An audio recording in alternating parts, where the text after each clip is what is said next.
নমস্কার বন্ধুরা, আজকে আমি নিয়ে এসেছি মাছ প্রিয় বাঙালির অতি পছন্দের একটি রেসিপি, মৌরলা মাছের পকোড়া।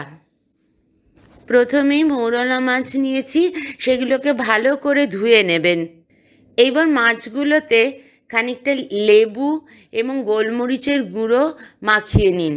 হ্যাঁ, বলতে ভুলে গেছি, এতে নুন দিতে হবে। নুন, গোলমরিচ এবং লেবুর রস দিয়ে মাখিয়ে 10 মিনিট মতন রেখে দিন। এর ফলে মাছের যে আঁশটে গন্ধটা খানিকটা চলে যাবে। এই 10 মিনিটের ফাঁকে আমরা দুটো পেঁয়াজ কুচি কুচি করে কেটে নেব, দুটো লঙ্কা কেটে নেব। ঝালটা আপনি আপনার পছন্দ মতন দেবেন।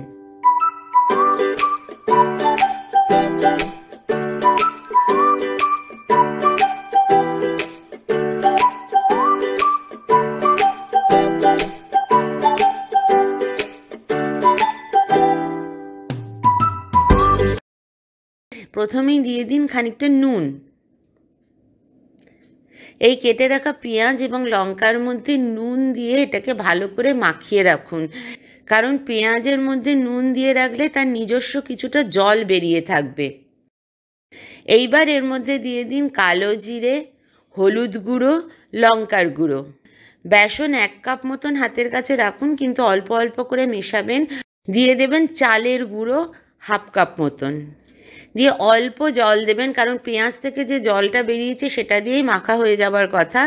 অল্প একটু জল দিয়ে আস্তে আস্তে মাখতে থাকুন, দেখবেন মাখাটা হয়ে যাবে। ব্যাটারটা তৈরি হয়ে গেলে মৌরলা মাছগুলোকে একটু হাতের সাহায্যে জলটা ছেঁকে নিয়ে এর মধ্যে দিয়ে দিন। দিয়ে আবার ভালো করে মাখিয়ে নিন।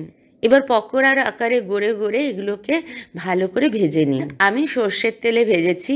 সর্ষের তেলে ভাজলে স্বাদটা একটু ভালো হবে, তবে আপনি সাদা তেলেও করতে পারেন। প্রথমে খুবই গরম তেলে দেবেন, কিন্তু তারপর আঁচটা কমিয়ে রাখবেন, কারণ ভেতরের মাছগুলো যাতে সুন্দরভাবে সেদ্ধ হয়।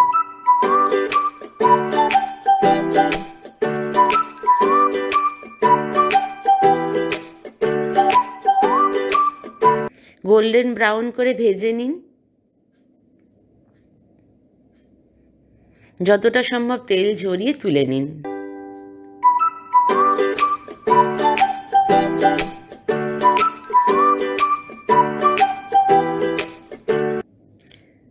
আবার নেক্সট ব্যাচে ভেজে নিন। ওপর থেকে একটু চাট মশলা বা বিট নুন ছড়িয়ে সার্ভ করুন। ডালের সঙ্গে প্রথম পাতে এটা যেমন খেতে অসাধারণ লাগবে, ঠিক তেমনি এটাকে স্টার্টার হিসেবেও কিন্তু আপনি ব্যবহার করতে পারেন।